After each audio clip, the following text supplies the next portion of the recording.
a deadly trap, forever etched in history as the massacre of the Italian fleet at the Battle of Cape Matapan, became one of the greatest tragedies of naval warfare. Filled with pride, Italian sailors confidently put to sea, anticipating an easy victory. Their battleships and cruisers gleamed with fresh paint, and the faces of the crew were alight with smiles, full of faith in the invincibility of the Regia Marina. Yet, they had no idea that their every move was already known to the enemy. British cryptographers, having deciphered Italian codes, read their radio messages like an open book, patiently waiting for the proud fleet to sail directly into a preset trap. None of the sailors could have imagined that one of the most terrifying disasters in the history of the Italian Navy awaited them. A night that would transform into a blazing inferno, where powerful cruisers would be obliterated in mere minutes. This battle at Cape Matapan would not simply be a naval engagement, but a true slaughter, where advanced technology and cold calculation would triumph over bravery and overconfidence. To understand how Italy embarked on this fatal path, we must return to the days when Europe was engulfed in the flames of a lightning war. In June of 1940, Hitler was confidently crushing the armies of European nations.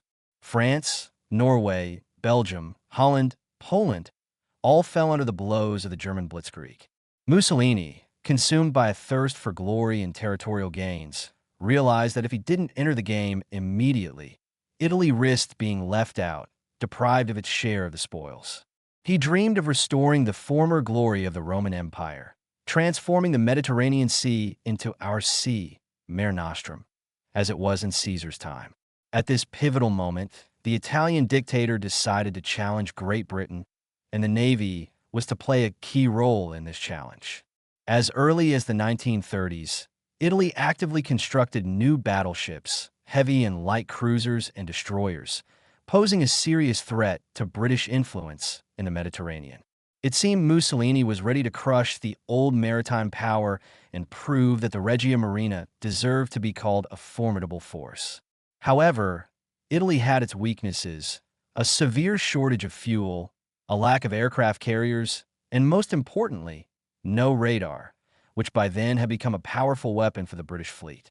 All these factors transformed the upcoming operation from an attempt at victory into a path to inevitable disaster.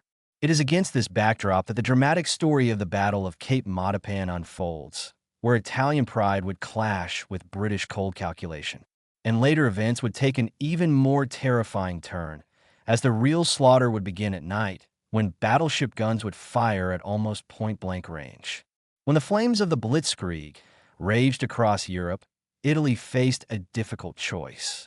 On one hand, Mussolini watched as his ally, Germany, triumphed across the continent, crushing one army after another.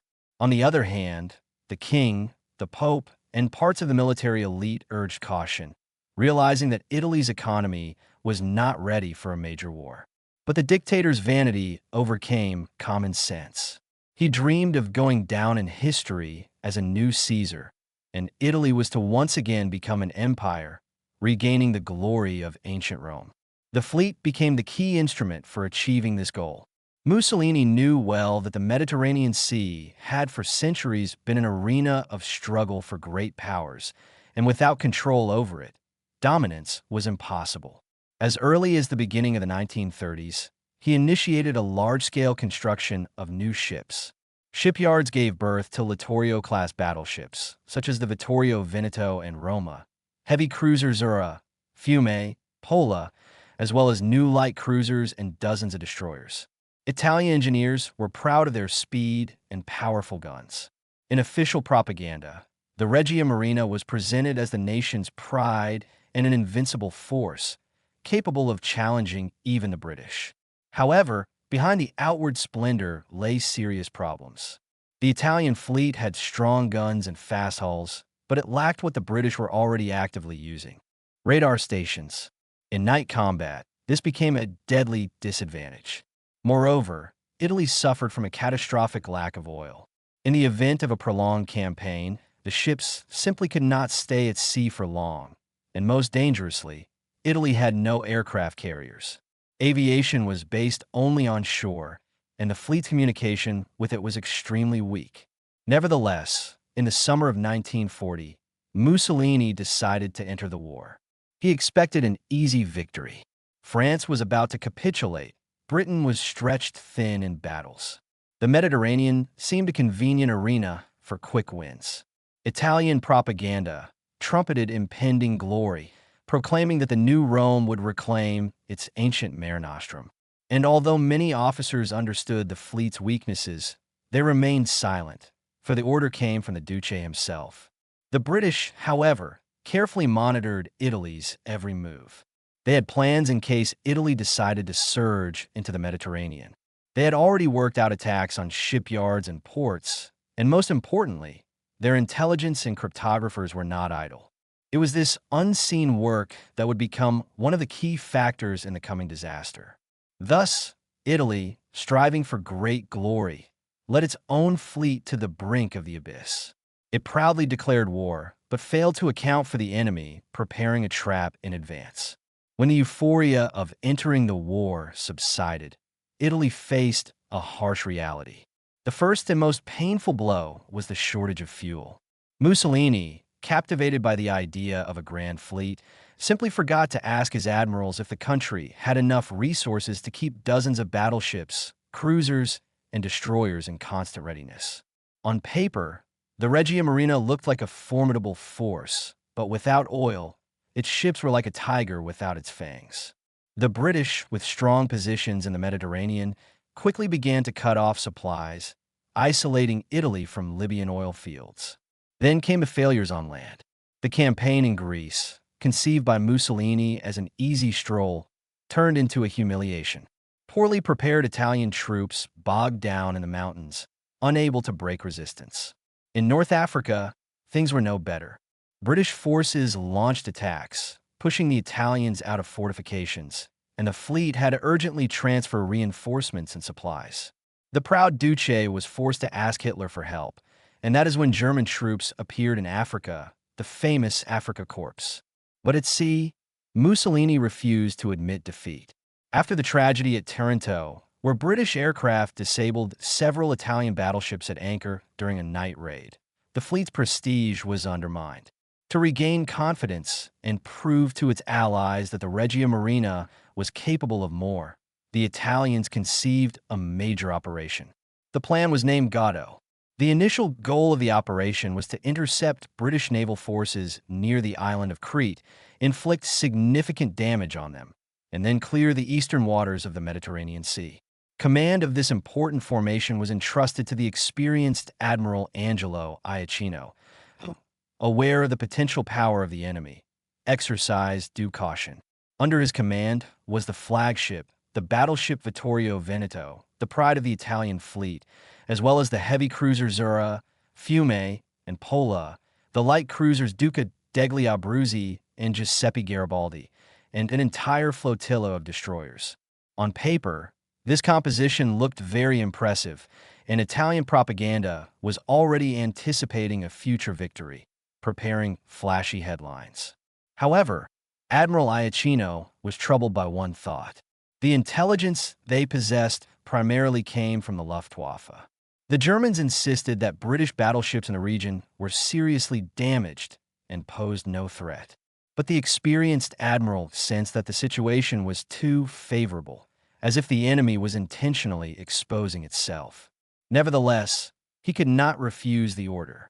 The fleet weighed anchor and put to sea, unaware that a British squadron, commanded by the equally experienced and determined Admiral Andrew Cunningham, was already moving to meet them. Thus, Italy took the first step into a meticulously prepared British trap. In the last days of March 1941, the Italian fleet left its bases. Sailors on deck cheered, officers saluted, and propagandists were already preparing victory reports. The battleship Vittorio Veneto, a majestic giant with 8 powerful 380mm guns, led the formation. She was accompanied by the heavy cruisers Zara, Fiume, Pola, light cruisers, and a large group of destroyers. To the average sailor, this seemed like a true parade of naval power. On the ships, There was a mix of enthusiasm and apprehension. Young sailors joked that the British had long lost their edge, and now the Italians would show who was the true master of the Mediterranean. However, the officers, especially those who had experienced the tragedy at Taranto, looked ahead with grim concentration. They knew well that the British would not retreat without a fight, and any engagement could turn into a severe ordeal. Admiral Iachino himself was reserved. He understood perfectly that the fleet's power, impressive on paper, did not guarantee victory in real combat. Meanwhile, far to the south, in Alexandria, British Admiral Andrew Cunningham was assembling his force. His crews already knew much more than the Italians could imagine. Enigma codes had been broken, and the British read all movements of the Italian Regia Marina in advance. Cunningham took with him the battleships Warspite, Valiant, and Barham, as well as the aircraft carrier Formidable. He also had several light cruisers and over 10 destroyers at his disposal. The key weapons were the carrier-based torpedo planes and bombers, capable of striking battleships that the Italians considered unsinkable. The Italians were confident in the enemy's weakness, but in reality, they were sailing into a sea where their every radio message had already been intercepted. This was a chess game in which Cunningham saw all his opponents' moves in advance. And although Iachino felt the trap approaching, he could not cancel the operation. The fleet's honor and the Duce's order outweighed personal doubts. As the Regia Marina formation crossed the waves of the Aegean Sea, British ships were already preparing for the encounter. Where the Italians hoped for easy success, a meticulously planned hunt awaited them. The morning of March 28, 1941, began for the Italians with an alarming discovery. A reconnaissance seaplane took off from the battleship Vittorio Veneto. Flying over the sea, the pilot spotted the silhouettes of British ships.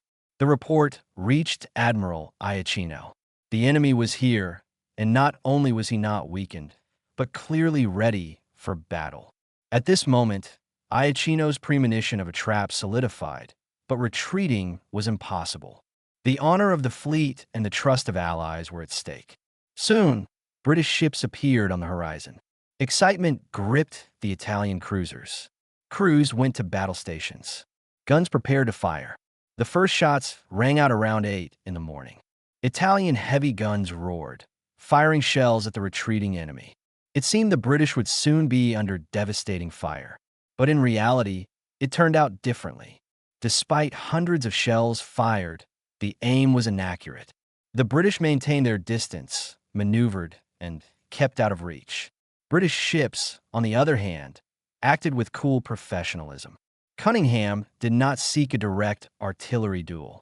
His trump card was aviation. Fairey albacore torpedo bombers launched from the aircraft carrier Formidable. They flew low over the waves, heading towards the Italian giant, the battleship Vittorio Veneto. Despite heavy anti-aircraft fire, the British made their approach. The first attack was unsuccessful. Torpedoes missed, and several planes were shot down, but the main goal had already been achieved. The Italian squadron was disrupted. Its formation was broken, and the sailors' attention was fixed on the sky. Iachino realized that the British would not act as the Italians were accustomed to. The enemy was deliberately avoiding direct combat, instead breaking up the formation with constant raids. Italy's battleships and cruisers were magnificent on paper, but without air cover and without radar, they became targets. Meanwhile, Cunningham coolly prepared a new strike. His plan was simple: keep the Italians under pressure until evening, then finish them off at night, when British radar would allow them to see everything and the Italians would remain in complete darkness. The British were not going to give the Italians a break. After the morning raid, though inconclusive, Admiral Cunningham ordered a repeat attack. Torpedo planes from the Formidable once again took to the sky, and soon their silhouettes appeared over the sea. This time, their target was again the proud flagship Vittorio Veneto. Italian sailors desperately fired their anti-aircraft guns. Dozens of tracer shells streaked across the sky, but the British pressed on bravely. At 3 p.m., one of the albacores managed to break through to the battleship side. Lieutenant Commander John Daly Elstead, understanding that his mission might be his last, steered the plane directly towards the target. The torpedo detached from its rack and struck the Vittorio Veneto's port side precisely. The explosion rocked the gigantic hull.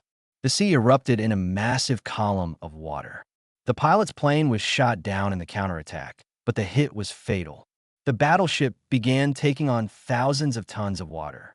On the bridge, Iachino calmly ordered the engines stopped and emergency repairs to begin. In the depths of the engine rooms, the ominous clang of bulkheads being sealed echoed. Pumps, working at their limit, desperately tried to cope with the influx of water. The flagship, Vittorio Veneto, slowed its progress, becoming a vulnerable target for new attacks. For the Italian sailors, this was a moment of chilling horror. Their pride, a seemingly invincible giant, had sustained a grievous wound and lay dead in the water, and the enemy was aware of it. The British immediately recognized the opportunity. Admiral Cunningham, seeing that the battleship was still afloat but had lost its speed, decided to finish what he started. He gave the order to prepare another air attack. For him, it was important not only to undermine the Italians' combat capability, but also to completely break their morale, demonstrating that without air support, they were utterly helpless. At this critical moment, the Italian sailors displayed incredible composure and courage. Crews selflessly patched holes, pumped out water, laid cables to restore lighting, toiling in stuffy compartments, knee-deep in water. Despite the powerful blow, discipline remained impeccable. Approximately 1 hour later, the Vittorio Veneto was able to regain some speed. Though slow, it seemed a true miracle. Admiral Iachino reorganized the fleet into a defensive formation and ordered a course for Taranto, hoping to find cover under the protection of shore-based aircraft. However, the British had no intention of backing down. In the evening, as the sun set, albacore and swordfish aircraft once again took off from the carrier. Their target was not only the Vittorio Veneto, but also the cruiser Pola, which would soon play a fatal role in the tragedy of the Italian fleet. The sunset on March 28th illuminated the horizon with crimson rays when British aircraft attacked the Italian fleet again. This time, the main blow fell on the heavy cruiser Pola. A torpedo, dropped from one of the swordfish, struck the ship's hull, causing a dull explosion. The cruiser's engines stopped, electricity vanished, and the lights went out. The Pola became a motionless target, slowly drifting among the waves. Admiral Iachino understood that abandoning the cruiser was unacceptable. Italian naval honor demanded saving their comrades. To cover the Pola, he sent 2 more powerful cruisers, the Zara and the Fiume, as well as several destroyers, to her aid. At first glance, this seemed like the right decision, to gather forces and tow the damaged ship. But this very step proved to be a fatal mistake.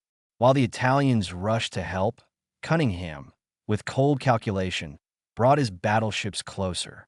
The British were aware of all movements thanks to radio intercepts. They understood that in the darkness, without radar, the Italians would be completely blind. The British, however, possessed modern radar systems that allowed them to see even in pitch-black night. For them, the onset of darkness was not an obstacle, but an undeniable advantage. On board the Pola, sailors desperately fought for the ship's life. Some pulled cables, trying to restore power. Others, in complete darkness, tried to get the pumps working. Watchmen strained to listen to the sound of the sea, hoping to hear the enemy approaching. But they did not know that just a few dozen kilometers away, 3 British battleships were already moving, ready to deliver a fatal blow. The Italian ships, coming to the Pola's aid, advanced confidently, with their searchlights on, illuminating the sea surface in search of their comrade. But in doing so, they revealed their own location. It was like a scene from a hunt. The prey proudly walked towards the hunter, unaware that the hunter had already raised his rifle. British radio operators reported precise target coordinates. Cunningham listened in silence, waiting for the moment when the distance would shrink to a critical point. His order was about to turn this night into a fiery nightmare for the Italians. Night had fully descended upon the sea. The Italian cruisers Zara and Fiume, along with several destroyers, cautiously moved towards the spot where the Pola lay motionless. Their searchlights cut through the darkness. Crews peered intently into the waves. No one suspected that in the silence, like shadows, the British battleships Warspite, Valiant, and Barham were already creeping up on them. Exactly at 10 o'clock in the evening, the British detected their targets using radar. For them, the Italian ships were as clear as day. Every vessel, its speed, even the distance between them. The British battleships slowly closed in to just 3.5 kilometers. This distance was considered virtually point-blank range. On the bridge of the Warspite, Admiral Cunningham gave the order, and the silence of the night was shattered by a deafening salvo. Fiery 380mm shells rained down on the Fiume. The cruiser had no chance. The very first hits ripped apart the bridge and ammunition magazines. The hull shuddered from explosions. Flashes erupted in the darkness. Men fell overboard.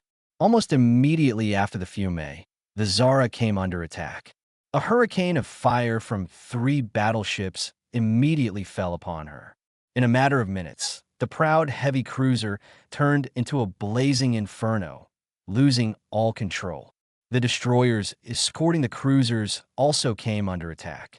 The Vittorio Alfieri and Josue Carducci were destroyed almost instantly. Only the Giaquinto and Oriani managed to break through the chaos, but they too sustained serious damage. Pure hell reigned on the sea. Flashes of gun fire illuminated the black waves. Fire raged on the decks. The cries of drowning sailors mingled with the roar of explosions. For the Italians, it was a profound shock. They couldn't see the enemy, firing blindly at flashes in the dark, while the British struck accurately and dispassionately. The searchlights they had turned on to find the Pola now worked against them. The British saw every target clearly, as if on a daytime parade. In minutes, 3 Italian heavy cruisers and 2 destroyers were reduced to wreckage.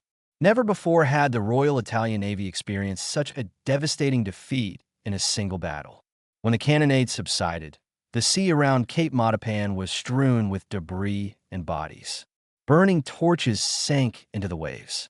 Flames devoured the remnants of the once proud cruisers Zara and Fiume. Hundreds of Italian sailors clung to the surface. Many cried for help. Many silently clung to planks and wreckage. It was a true cemetery on the water. The British ships, having accomplished their task, did not finish off the remaining survivors. Admiral Cunningham, although he had dealt a mortal blow to the enemy, understood the value of human life. He ordered the rescue of those who could be saved. British sailors lowered boats, pulled exhausted Italians from the water, and transmitted coordinates over the air, hoping that other ships would come to their aid. However, the scale of the disaster was horrific. On that fateful night, the depths of the sea claimed the lives of over 2,300 Italian sailors. The greatest losses were suffered by the crews of the cruisers Zara and Fiume. Of the entire battle group, only about 1,000 people survived. These tragic figures stunned even seasoned British officers. The flagship battleship Vittorio Veneto, severely damaged and partially flooded, still managed to reach Taranto, accompanied by the surviving ships. Despite its hull trembling from numerous holes, the proud battleship reached its base, but it no longer mattered. The damage to the prestige of the Italian fleet proved far more terrible than any metal damage. This night marked a turning point for Italy's naval forces. After the devastating defeat at Cape Matapan, the Italian fleet, the Regia Marina, no longer undertook major offensive operations. The horror of that night was forever etched in the memories of the surviving sailors. Italy lost not only ships and men, but also faith in its naval power. The British, on the other hand, demonstrated that the decisive weapon in naval battles was not only the power of ship guns, but also modern technology such as radar, aircraft carriers, and cryptography.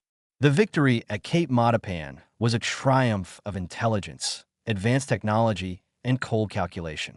The battle went down in history as a vivid testament to how pride and ambition can be shattered by sober strategic thinking and technological superiority. For Italy, this battle turned into a national tragedy. Over 2,000 sailors never returned home. 3 heavy cruisers and 2 destroyers found their eternal resting place on the seabed. The proud battleship Vittorio Veneto barely made it to Taranto, transforming from a symbol of unbreakable power into an embodiment of vulnerability. After this rout, the Regia Marina forever lost its offensive initiative.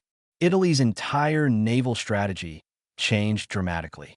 The fleet began to act with extreme caution, focusing on convoy escort and defensive operations rather than seeking decisive battles. Mussolini's dream of transforming the Mediterranean Sea into Mare Nostrum, our sea, collapsed overnight. Even their German allies began to view the Italian fleet with distrust after this catastrophe. For the British, the victory at Cape Matapan confirmed the correctness of their chosen course. Intelligence, the mastery of Enigma code decryption, and the effective use of aviation and radar proved that the future of naval warfare belonged not only to artillery, but also to high technology. Admiral Cunningham went down in history as one of those who managed to turn the enemy's weaknesses into his ultimate defeat. However, behind the dry figures and official reports, human destinies always lie. Thousands of Italian sailors remained forever in the cold waters of the Aegean Sea. For their families, this night became a source of eternal pain. For the survivors, it remained a terrible reminder of how one mistake can lead to the demise of an entire fleet. The Battle of Cape Matapan became the turning point for Italy, after which its fleet lost its offensive spirit. And for Great Britain, it became a symbol that even in the toughest years of the war, she was capable of maintaining dominance at sea. This tragic and yet striking page of World War II will forever remain in the annals of naval history.